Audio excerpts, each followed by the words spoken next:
Subscribe कीजिए हमारे channel Sonipat 24 को। सबसे पहले लेटेस्ट खबरें देखने के लिए बेल आइकन को दबाइए।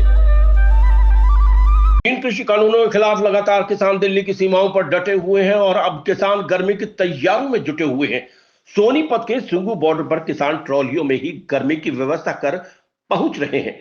ट्रॉलियों में ही किसान 5 स्टार की तरह कमरा बनाकर सिंगू बॉर्डर पर आंदोलन में शामिल हो रहे हैं। वहीं एक ट्रॉली पर 1.5 से 2 लाख रुपए खर्च हो रहा है। वहीं अभी तक सिंगू बॉर्डर पर करीब 20 ट्रालियां पहुंच चुकी हैं। पंजाब के किसान ही नहीं, हरियाणा के किसान भी तैयार करवाकर पहुंच रहे हैं। सिंगू बॉर्डर पर मौजूद किसानों का कहना है कि वो लगातार पिछले 4 महीने से यही आंदोलन पर डटे हुए हैं। मुख्य स्टेज के पास उनका लंगर भी चल रहा है और वो लगातार यहां सेवा भी कर रहे हैं। किसानों का कहना है कि हमारे किसान लगातार शहीद हो रहे हैं, लेकिन सरकार हमारी बात नहीं सुन रही।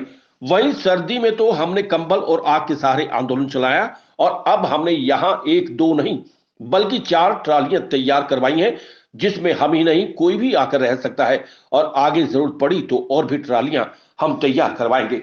सरकार हमारी मांग पूरी नहीं कर रही है, लेकिन जब तक सरकार हमारी मांग पूरी नहीं करेगी हम आंदोलन जारी रखेंगे।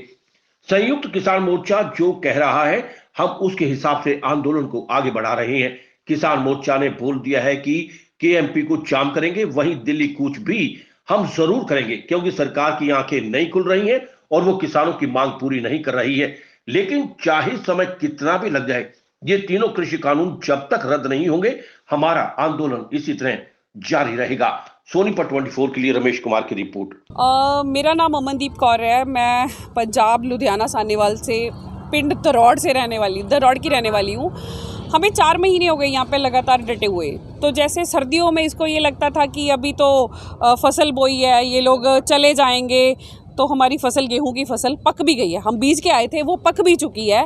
हम तब भी यहाँ पे डटे हुए हैं। हमने अपने गांव वाइज जैसे अपनी टर्न ले ली है कि 20 बंदे एक टाइम में आएंगे, 20 एक टाइम में आएंगे, क्योंकि ये बात हमारी ज़मीन की है, हमारे अंदर के ज़मीर की है। हमारा ज़मीर ही इस चीज़ को अलाउ नहीं करता कि हम लोग इसके उसमें मतलब जैसे कि राष्ट्र बेचने के लिए चला ही हुआ है कि उसे हम अपने घरों में वापस चले जाएं, क्योंकि बात अब फसलों को और नस्लों दोनों को बचाने की है।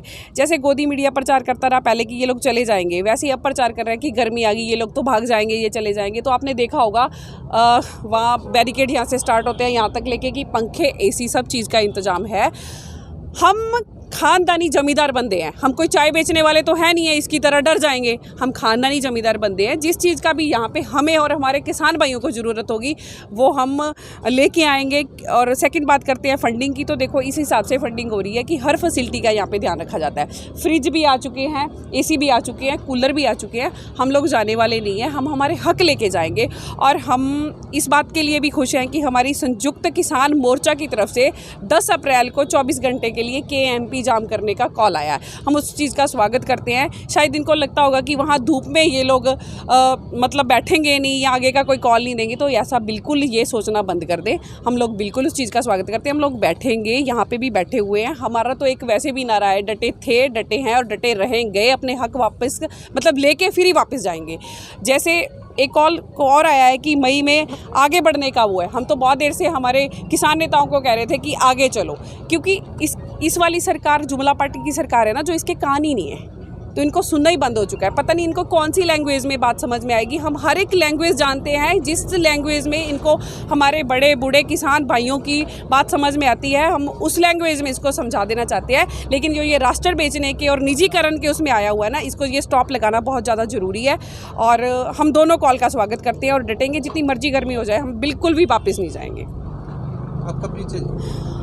मेरा नाम अमनदीप कौर है। मैं एक किसान की बेटी हूँ और किसान भाइयों के साथ और मेरे बुजुर्गों के साथ डट के खड़ी हूँ। मेरा नाम मनविंदर सिंह है, मैं पंजाब से हूँ। और ये जो अभी किसान जत्थेबंदियों ने अभी कॉल दी है KMP की बंद करने की, तो वो सफल होगा सारा जो भी प्रोग्राम हमें देंगे।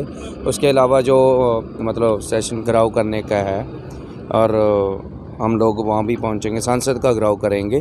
पैदल मार्च है और बिल्कुल शांतिपूर्वक जाएंगे और पीसफुल रहेगा। कोई मतलब ऐसा कुछ नहीं है कि ट्रैक्टर ले जाने की भी ज़रूरत नहीं है। हम लोग पैदल ही जाएंगे और जो भी फैसला होगा जत्थेबंदी का, जैसे दिशा निर्देश होंगे हम वैसे ही जाएंगे। तो मौसम चेंज हो रहा है, उसको लेकर क्या तैयारी? कोई प्रॉब्लम नहीं है मौसम को लेकर। जैसे मौसम के जैसे जैसे चेंज होता रहा है, हमने अपने वो जो ट्रॉलियाँ थी उनका भी सिस्टम चेंज कर लिया। जब जैसे गर्मी बढ़ रही है, अब पंखे पहले आए थे, कूलर है, सभी ने अपने हिसाब से एसी लगवा लिया और साथ में जनरेटर का भी प्रबंध है। जैसे लाइट बंद कर देते हैं पीछे से, तो थोड़ी बहुत मुश्किलें तो आ रही है, लेकिन जाने वाले नहीं हैं, वापस जाने वाले नहीं हैं, डटे हुए हैं और यहीं पे ही रहेंगे।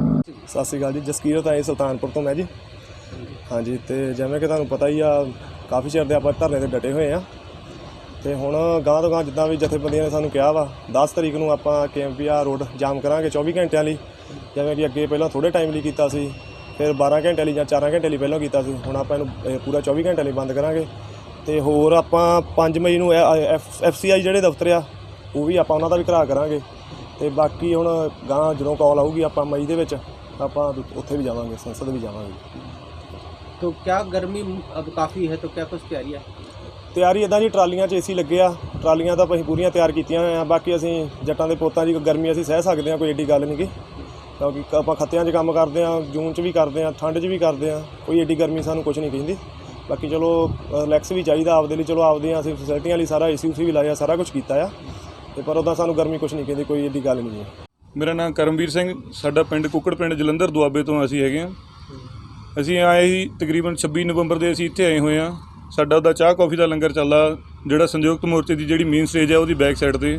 ਇਹ ਸਾਡੇ ਭਾਈ ਮੇਰੇ ਨਾਲ ਆਏ ਹੋਏ ਆ ਸਾਰੇ। 4 ਟਰਾਲੀਆਂ ਅਸੀਂ AC ਤਿਆਰ ਕੀਤੀਆਂ। ਹੁਣ ਗਰਮੀ ਨੂੰ ਮੱਦੇਨਜ਼ਰ ਰੱਖਦੇ ਹੋਏ, ਪਹਿਲਾਂ ਠੰਡ ਸੀਗੀ, ਠੰਡ ਦੇ ਪ੍ਰਕੋਪ ਤੋਂ ਬਚਣ ਲਈ ਕੰਬਲ, ਜੋ ਬਿਸਤਰੇ ਜਾਂ ਜੈਕਟਾਂ, ਇੱਦਾਂ ਦਾ ਸਮਾਨ ਅਸੀਂ ਲਿਆਉਂਦੇ ਰਹੇ ਹਾਂ, ਸੰਗਤਾਂ ਦੇ ਵਿੱਚ ਵਰਤਾਉਂਦੇ ਰਹੇ। ਜੋ ਸਾਡੇ ਮਨ ਦੀ ਨਿਸ਼ਚਾ ਸੀਗੀ, ਸੇਵਾ ਕਰਦੇ ਰਹੇ ਹਾਂ। ਸਾਡਾ ਰਹਿਣ ਬਹਿਣ ਸ਼ੁਰੂ ਤੋਂ ਵਧੀਆ ਰਿਹਾ ਆ, ਅਸੀਂ ਚੰਗੇ ਘਰਾਂ ਤੋਂ ਰਹੇ ਹਾਂ। ਇਹੀ ਗੱਲਾਂ ਸਰਕਾਰ ਨੂੰ ਚੁੱਭਦੀਆਂ ਸੀਗੀਆਂ ਤੇ ਇਹ ਸਰਕਾਰ ਨੂੰ ਚੁੱਭਦੀਆਂ ਰਹਿਣੀਆਂ। ਅਸੀਂ ਹਮੇਸ਼ਾ ਪੰਜਾਬ ਨੂੰ ਦੱਬਣ ਨੂੰ ਉਹਨਾਂ ਦਾ ਮਤਲਬ ਇਹੀ ਸੀਗਾ ਕਿ ਸਾਡੀ ਆਰਥਿਕਤਾ ਖਤਮ ਕੀਤੀ ਜਾਵੇ। ਅਸੀਂ ਆਰਥਿਕ ਤੌਰ 'ਤੇ ਥੋੜ੍ਹਾ ਤਗੜੇ ਸੀਗੇ, ਇਹ ਸਰਕਾਰ ਤੋਂ ਝੱਲਿਆ ਨਹੀਂ ਜਾਂਦਾ। ਉਹ ਚਾਹੁੰਦੇ ਆ, ਉਹਨਾਂ ਦੀ ਮਨਸ਼ਾ ਆ ਕਿ ਸਾਨੂੰ ਸਾਡੇ ਹੱਥ ਫੈਲੇ ਦੇਖਣ ਤੇ ਸਾਨੂੰ ਮੰਗਤਾ ਬਣਾਉਣ ਦੀ ਉਹਨਾਂ ਦੀ ਆਪ ਦੀ ਮਨਸ਼ਾ ਆ ਸਰਕਾਰ ਦੀ, ਤੇ ਅਸੀਂ ਉਹ ਕਿਸੇ ਤਰ੍ਹਾਂ ਵੀ ਉਹਨਾਂ ਦੀ ਇਹ ਮਨਸ਼ਾ ਪੂਰੀ ਨਹੀਂ ਹੋਣ ਦੇਣੀ। ਅਸੀਂ ਤਗੜੇ ਹੋ ਕੇ ਆਏ ਹਾਂ। ਜਦੋਂ ਤਕਰੀਬਨ 100 ਸਾਲ ਪਹਿਲਾਂ ਅੰਦੋਲਨ ਇੱਦੀ ਚੱਲਿਆ ਸੀਗਾ, ਉਦੋਂ ਵੀ ਜਿਹੜੇ ਗੋਰੇ ਸੀਗੇ, ਇੱਥੇ ਗੋਰਿਆਂ ਦਾ ਰਾਜ ਸੀਗਾ, ਤਾਂ ਗੋਰਿਆਂ ਨੇ ਸਾਡੇ ਉੱਤੇ ਕਾਨੂੰਨ ਥੋਪੇ ਸੀ। ਤਾਂ ਉਦੋਂ ਭਗਤ ਸਿੰਘ ਦੇ ਚਾਚਾ ਜੀ ਅਜੀਤ ਸਿੰਘ ਤੇ ਕਿਸ਼ਨ ਸਿੰਘ, ਉਹਨਾਂ ਨੇ ਅੰਦੋਲਨ ਨੂੰ ਨਿਪਰੇ ਚਾੜਿਆ ਤੇ 9 ਮਹੀਨੇ ਅੰਦੋਲਨ ਚੱਲਿਆ ਸੀ ਉਦੋਂ।